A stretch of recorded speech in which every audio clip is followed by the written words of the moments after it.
Today, we will be doing a financial analysis on three different industries, shown below right here on the slideshow. We will be looking at five different companies in each industry over a 5-year period to get that time trend analysis. And what we are going to try to do is pick the best company in each industry and then take those three companies and compare those together to get our best overall company. We're going to be looking at different things such as financial ratios like ROE, total asset turnover, and things like that. We're going to be looking at their free cash flows, as well as their economic value added and their enterprise value, and also their supply chain analysis to try to see which company is performing the best and which one deserves to be rated number one. Starting off, we're going to go ahead and look at the retail discretionary. And here we see the five companies that we'll be looking at, a little information on those companies. AutoZone is one of the nation's leading auto parts chain stores. Um, they drive a lot of their revenue growth over the years through opening new locations throughout the country. Macy's is America's largest fashion retailer and department store. They sell things like apparel, clothing, apparel, and accessories for men, women, and children, and as well as cosmetics and home furnishings. Home Depot, at the bottom left, is the world's largest home improvement chain store and one of the largest U.S. retailers. They offer many different items for the home, and they have also been enjoying revenue growth over the past years due to the strengthening housing market. Best Buy is one of the largest consumer electronics stores in the U.S. and beyond, but their annual sales have been declining over the past few years due to increasing competition from online retailers.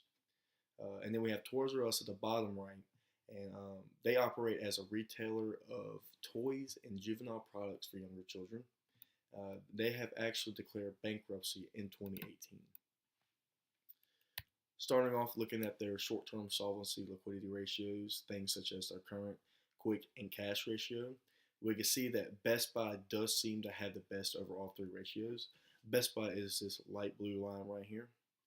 They are a little bit below Macy's in the current ratio, but Macy's has seen a decrease in the about 2013 and on, or 2014 and on. Here they have the highest in the quick and the cash ratio. Uh, this could be likely that Best Buy has been increasing, their current assets, things such as their receivables and cash, due to the annual sales declining over the years, in order to protect themselves so that they can pay their short-term debts. Other companies such as Macy's and Toys R Us, Macy's here is the gray line, and then Toys R Us is the dark blue line, which is right here. They have actually been decreasing throughout the years, which we do not like. This is not good for Macy's since they have been experiencing troubles with sales. The constant decreases could end up in both these companies having issues if the market has a sudden downfall. Best example here is Toys R Us with the fact that they did have to declare bankruptcy. Um, AutoZone has been consistently increasing for all three ratios, and that is this orange line right here. But they are still the lowest over all the industries. We don't want too low because we want to be able to cover our short-term debts if the market has a downfall. Home Depot, they have remained somewhat consistent. They are the yellow line right here. Not too much fluctuation over the years. They have remained somewhat consistent, and but like all the other industries, we could see that most of their current ratio, or I guess their short-term ratios, do consist of inventory, and this is largely due to the fact that these are retail industries and that they sell as inventory to generate income. Moving on, we're going to go ahead and look at their long-term solvency, their equity multiplier, and their times interest earn ratio. Toys R Us only has 1 year reported in Bloomberg. That's year one. As we can see, this sharp fall right here, the zero. That's because they didn't have anything else on Bloomberg from then on. But we can see by looking at that they do have the largest amount of debt, at least for that year, in any other company.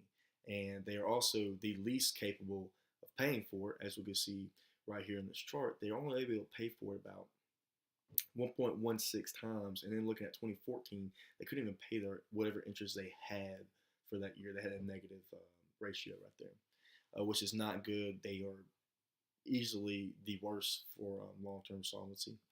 AutoZone, they did not have a reported equity multiplier at all in Bloomberg for any years, but they had a reported times interest earn ratio, and we can see that whatever debt they did have, they can easily afford it by the fact that they were able to pay their debt 9.5 times and 10.8 times, 12 times, so on. Macy's debt, they have remained around the middle of these five companies, as well as they have also maintained the ability to pay for their debt. So we do like that. So it's not bad. Home Depot has increased their equity multiplier every year. They started off at around 2. We can actually see that in this chart above it's 2.29, and they end at 8.03 in 2017. Even though they have increased it, they have also maintained the ability to pay for their debt at least 12 times or more over the years. And this could be probably more than likely due to the revenue and profit growth over the years due to the strengthening housing market. And again, just like Macy's, Best Buy also is around the middle for these ratios, the amount of debt for equity multiplier. And they also have the greatest capability to pay for their debt in the terms of their times interest earned ratio. 25 times, for example, in 2017. Overall, the best company that we could probably look at in here is Best Buy, but we also want to watch out for Home Depot, just generally due to the fact that they have increased their debt, but they have also easily maintained the ability to pay that amount of debt the same amount of times, for their times interest earned every year. Moving on, we're going to look at their ROE, and we're going to make some general assumptions, general notions right here. First off, the following slides, we're going to look at that bottom formula down there. We're going to look at their EBIT, their interest burden, their tax burden, their total asset turnover, and we've already covered the equity multiplier in this previous slide prior, right here. But for the ROE, our preliminary judgment is that Home Depot is the best. We're going to further analyze the ROE to see what makes it up. The general notion and what we've seen from analyzing these is that the ROE has mainly increased due to their equity multiplier increasing over the years. Moving on, we were going to start looking at their total asset turnover. Toys R Us is below the industry average for the total asset turnover, but they have experienced a somewhat positive growth. When we looked at the balance sheet, this was due to the fact that they were selling fixed assets every year. They were selling more fixed assets than their actual, sales or whatever were decreasing. So the only reason that their total asset turnover was actually increasing was due to the fact that they were able to decrease that denominator more than the numerator. So we do not like that. We're going to go ahead and rule Toys R Us out for this. Further looking on AutoZone. Again, AutoZone is this orange line right here. They have actually had some of a decrease over the years, and this was, again, probably due to the stated fact that they have been opening new stores every year, increasing their assets to generate those sales. They are not, from looking at this ratio, from looking at this line dropping, it can be seen that the sales, yes, they are increasing, but not enough to cover the fixed assets as many times as other companies, as we can see by this falling line. Macy's has experienced a somewhat consistent total asset turnover for the year. Again, when we looked at their balance sheet, this was only obtained by them selling fixed assets to somewhat match the drop in the sales that they were getting every year. So for appearance purposes, it seems that they are keeping their total asset turnover consistent, but in all reality, they're selling fixed assets to somewhat match those drops in sales. We don't like that. Companies can't survive off of selling fixed assets. Just like Toys R Us, they also cannot survive off of selling fixed assets. Home Depot's total asset turnover is on a steady rise for every year. And then this is once again confirmed by the fact of the housing market strengthening, increasing sales, and increasing net income. And we do like that they are actually increasing their asset turnover in the right way. And then Best Buy, they outperform. They're the light blue line here. They outperform all the other companies for the year, every year in comparison. Uh, so we would like to say, or really looking at these numbers, Best Buy is the overall best company. Looking at this, followed by Home Depot, second. Moving on, we're going to go ahead and look at their EBIT margin.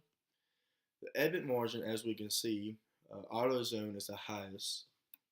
And this is what drove the numbers for their profit margin, which we did not really look at since we were breaking down ROE into these 5 components. But this is what drove it. This is what helped to drive their ROE too as well. Looking at Toys R Us, their EBIT margin is very low. It leaves very little room to pay whatever interest and taxes that they might have. Again, they're the dark blue line right here. They actually fall into the negatives in 2014, which means they couldn't even pay whatever interest they had due, which was shown again in the time to interest earn ratio earlier on. Macy's, which is again our gray line right here, you can see this fall from 2014 to 2017. So they somewhat remain consistent over the years, but then from here on, they had that fall, which we don't like. That could be considered, you know, decrease in efficiency, their administrative costs going up. Home Depot, they have a very high EBIT margin, which is also one of their drivers of ROE, as well as again the equity multiplier. They are this yellow line right here, and it's actually increasing over the years. This could be, considering the fact that they had an increase in sales, and maybe their administrative costs are staying the same, or they're becoming more efficient, able to decrease those costs. Whatever it is, we like to see that EBIT margin increasing.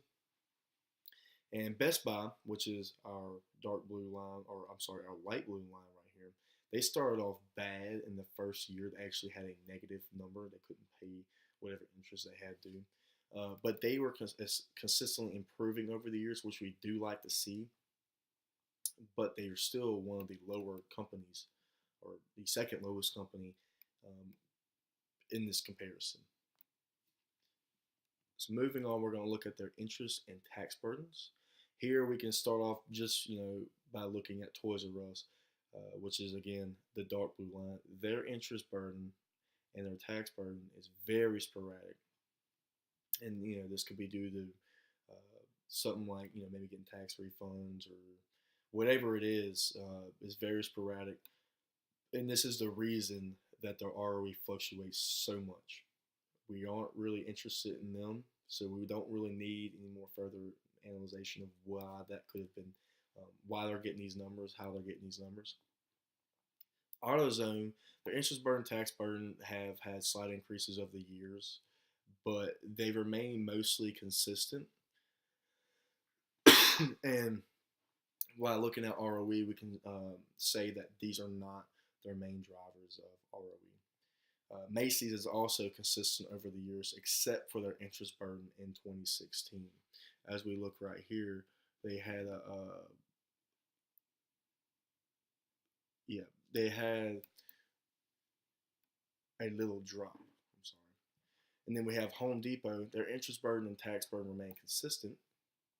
The key indicator of that was that their other numbers is what were actually driving ROE. Since those numbers remain consistent, we know that those small fluctuations is not what's causing their big increase in ROE over the years. Again, equity multiplier was their biggest driver, followed by their increase in EBIT margin and also their increase in total asset turnover. Best Buy here, they interest burden in 2013 seem to actually, it looks like they actually have some sort of income on interest or something to, give them that number that they have right here at that 200. And afterwards, their numbers drop to a somewhat normal level and remain consistent. not really causing their ROE to fluctuate big or sporadically. And then their tax burden was also higher in 2013 and followed the same trend and it dropped. But it dropped way less and it has actually remained sporadic throughout the years. So now coming back to ROE, we're gonna go ahead and say that out of all these companies, I would say that Home Depot is arguably the best. Yes, their equity multiplier was the main driver and actually follows somewhat the same trend as their equity multiplier. But, you know, looking at their times which was earned earlier, they were still able to easily pay for the debt that they were incurring.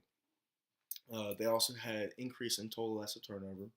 It was a slight increase and went from about 1.8 in the early years to about 2.2. And again, their EBIT margin also increased too over the years. It saw a constant rise. And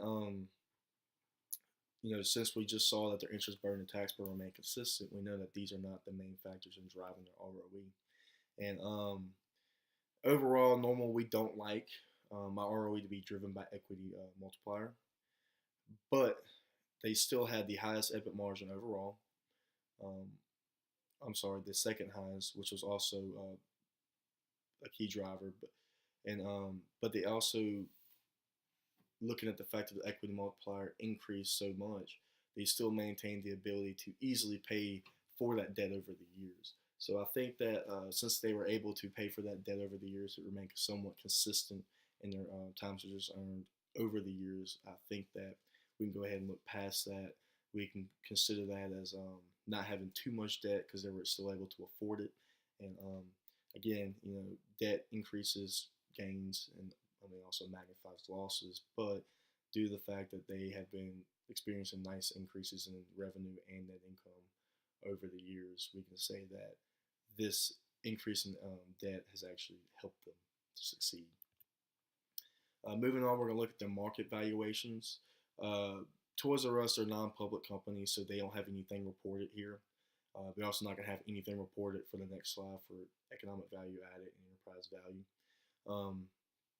AutoZone, we didn't have any info reported on the market to book ratio.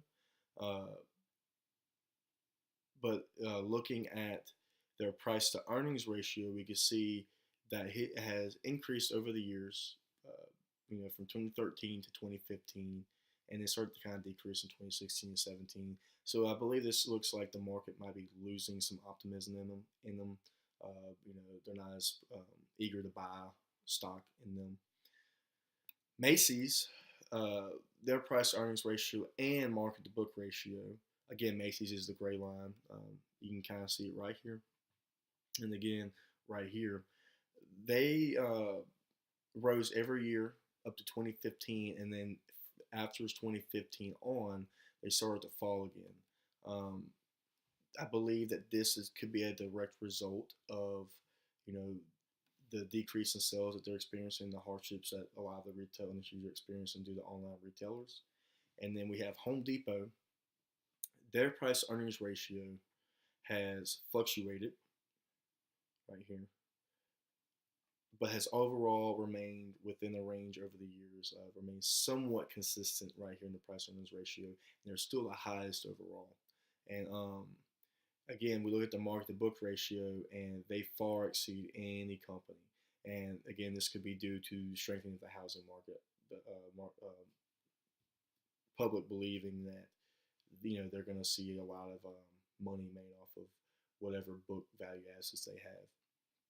And then Best Buy, their price to earning ratio has fluctuated over the years, showing rises and falls. And the book ratio follows the earnings ratio in somewhat the same manner, with a little bit less fluctuation. And again, they are the light blue line, which is right here, one of the lower ones overall. And I think overall, the best one, obviously, that stands out the most is Home Depot. The market is most optimistic about Home Depot.